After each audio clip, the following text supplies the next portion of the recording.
नमस्कार। आज हमारे साथ मध्य प्रदेश कांग्रेस कमेटी से यूथ प्रवक्ता सैयद सऊद हसन जी मौजूद हैं। सऊद जी, आपका बहुत बहुत स्वागत है हमारे ख़ास प्रोग्राम और एमपी हलचल टीवी न्यूज़ में। बहुत बहुत धन्यवाद आप लोगों का। सऊद जी, सबसे पहले जानना चाहूँगा आपसे, और एक छोटा सा सवाल है कि काफ़ी लंबे वक्त के बाद कांग्रेस का वनवास ख़त्म हुआ था।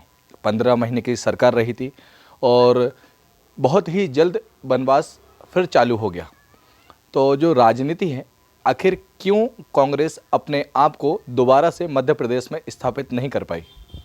देखिए, एक बात मैं आपको बताता चलूँ जो कि बहुत ज़रूरी है जानना, और लोग समझ भी रहे हैं कि ये जो अभी चुनाव हुआ मध्य प्रदेश में, उपचुनाव 28 सीटों पर, ये चुनाव कांग्रेस पार्टी का चुनाव, ये बीजेपी से नहीं था। ये कांग्रेस पार्टी का चुनाव मध्य प्रदेश की तत्कालीन शासन और प्रशासन से था। जिस तरीके से इन लोगों ने सत्ता का दुरुपयोग किया है, उसका नतीजा रहा कि इन्होंने इतनी सीट जीती हैं।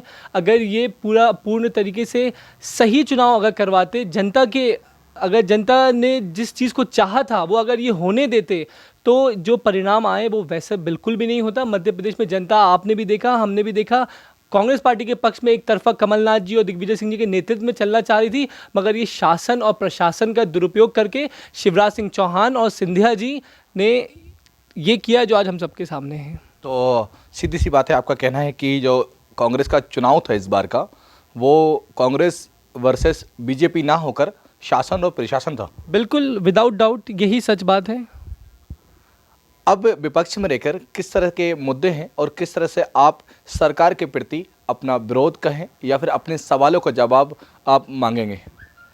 देखिए, हमारी जो मध्य प्रदेश में कांग्रेस पार्टी है, बहुत मजबूत विपक्ष है, काफ़ी सीट्स हैं हमारे पास, और हमेशा से कांग्रेस पार्टी जनता के हक की लड़ाई लड़ती आई है, और आगे भी पूरी ताकत, हिम्मत, जोश, जज्बे और जुनून के साथ हम मध्य प्रदेश की जनता की लड़ाई लड़ते रहेंगे और उनको उनका हक दिलवाएंगे।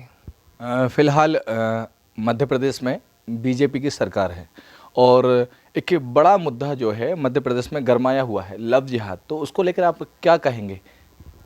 देखिए, आपके सवाल का जवाब देने से पहले मैं आपको कुछ बातें याद दिलाता चलूं। जब मध्य प्रदेश में कांग्रेस पार्टी की सरकार हुआ करती थी, तो आप और हम मिलके यहाँ पे चर्चा करा करते थे कि मध्य प्रदेश में 27 लाख का किसानों का कर्जा माफ़ हुआ तो हुआ कैसे, जो कांग्रेस पार्टी ने करा। हम लोग चर्चा करते थे कि किसान किस तरीके से तरक्की करे। हम लोग चर्चा करते थे हमेशा कि किस तरीके से मध्य प्रदेश में जो हमारी महिलाएं हैं, उनकी सुरक्षा के लिए हम नई नीति बना सके। हम लोग युवाओं को रोज़गार देने की नीति बनाते थे। हम मध्य प्रदेश को विश्व पटल में एक नई पहचान देने की कोशिश करते थे। और आज जब भारतीय जनता की पार्टी की सरकार लौटी है, तो आप भी देख रहे हैं, हम भी देख रहे हैं, और मध्य प्रदेश की पूरी जनता देख रही है कि हमारी चर्चा का विषय कैसे चेंज हो गया है। आज हम लव जिहाद जैसे एक अननेसेसरी मुद्दे पे चर्चा कर रहे हैं। हम देख रहे हैं किस तरीके से किसान भाइयों की आत्महत्याओं का रेट लगातार बढ़ रहा है, किस तरीके से मध्य प्रदेश में रेप केसेस लगातार बढ़ रहे हैं, किस तरीके से सारे अत्याचार मध्य प्रदेश की जनताओं के ऊपर लगातार बढ़ रहा है। यही शुरू से शिवराज सिंह चौहान जी की सरकार रही है, और हमने देखा जिस दिन से मध्य प्रदेश में शिवराज सिंह चौहान वापस लौट के आए हैं, उस दिन से सारे जो डेवलपमेंट के काम कमलनाथ जी ने शुरू करे थे, उस पर रोक लगाते हुए मध्य प्रदेश को फिर एक बहुत ही पीछे ढकेलने का काम शिवराज सिंह चौहान, उनकी सरकार, सिंधिया और जितने भी उनके लोग हैं सब कर रहे हैं। कहीं ना कहीं आपके कहने का मतलब है कि विकास को ना देखते हुए कहीं ना कहीं जिस तरह की भावनाएं व्यक्त की जा रही हैं और विकास के जो मुद्दे कमलनाथ जी ने शुरुआत किए थे, उन सबको नज़रअंदाज कर दिया गया। तो कहीं ना कहीं 15 साल में काफ़ी विकास किया है शिवराज सिंह चौहान जी ने। उनका तो कहना है कि किसान काफ़ी खुश हैं और किसान भाइयों की मोहब्बत से ही दोबारा वो मुख्यमंत्री का शहरा उन्होंने पहना है। देखिए, दो बातें हैं। पहली बात, जहाँ तक किसानों की खुशहाली की बात है, तो हमें बहुत अफसोस की बात है, मध्य प्रदेश आज किसान आत्महत्या के मामले में नंबर 1 है। क्यों है मामा जी, आप जवाब देंगे? आपने तो एक मामा अपने आप को कह के काम कंस मामा का किया, और आपने मध्य प्रदेश के किसानों को लगातार इतना परेशान कर दिया कि आज मध्य प्रदेश नंबर 1 क्यों बन गया किसान आत्महत्या के मामले में? आपने किसानों के साथ सिर्फ धोखा किया है, आपने किसानों को बेवकूफ़ बनाया है, मध्य प्रदेश की भोली भाई जनता का दुरुपयोग करा आपने, अपने शासन और प्रशासन का पूरा मदद लेके उनका गलत काम करवा के आप दोबारा सत्ता में लौटे हैं। मगर जनता के बीच आज भी आप जाएंगे तो आपको सुनने में मिलेगा कि हम कमलनाथ को मुख्यमंत्री बनाना चाहते थे, हम कांग्रेस पार्टी की सरकार चाहते थे। आपने गलत काम करे, आपने जो भी गलतियां करी हैं वो अब कांग्रेस पार्टी भले ही विपक्ष में है, एक मुख्य विपक्षी हम लोग भूमिका पूरी ताकत और निष्ठा से निभाएंगे और हम लोग मध्य प्रदेश की जनता की लड़ाई आगे तक लड़ते रहेंगे। कमलनाथ जी से प्यार करते हैं, लेकिन आखिर क्या वजह रही जिसकी वजह से उन्हें हार का मुंह देखना पड़ा? देखिए, ये शासन और प्रशासन का दुरुपयोग कर कर हमारे जो आदरणीय कंस मामा हैं, उन्होंने ये सारे खेल रचे हैं, जिसका आप देखेंगे उन्होंने तो जितने खेल खेलने थे खेल लिए, मगर ये जनता मध्य प्रदेश की भोली भाली ज़रूर है। मगर मामा जी, आप एक बात याद रखिएगा, उनको बेवकूफ़ समझने या बनाने की कोशिश मत करिएगा, क्योंकि जनता समझ रही है। इस उपचुनाव में भी आपको सबक सिखाने का पूरा मूड जनता ने बना लिया था, मगर आपके शासन प्रशासन, ये कलेक्टर एसडीएम का आपने दुरुपयोग करवा के उनसे ज़बरदस्ती, और जो आपने सरकार बनाई है, ये हमारा सीधा सीधा आरोप है।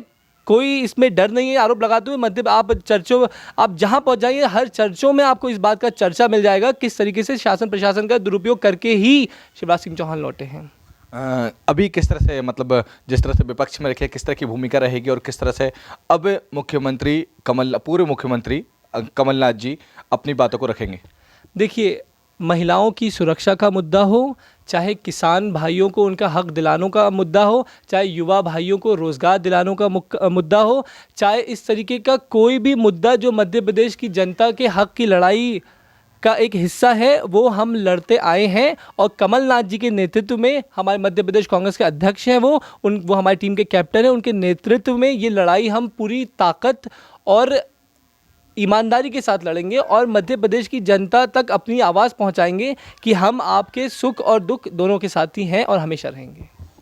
सैयद सऊद हसन हमारे साथ मौजूद हैं और उन्होंने बताया कि जिस तरह से सरकार में आने के बाद मुख्यमंत्री कमलनाथ जी ने आम जनता के लिए काफ़ी योजनाएं भी लाए हुए थे और काफ़ी काम करने के प्रयास भी किए, लेकिन उपचुनाव के बाद हार का मुंह देखना पड़ा। लेकिन उसके बावजूद अगर विपक्ष में भी अगर हम भूमिका निभाएंगे तो उसमें भी, चाहे महिलाओं के सम्मान की बात हो, चाहे जनता के विकास की बात हो, हम हमेशा लड़ते रहेंगे।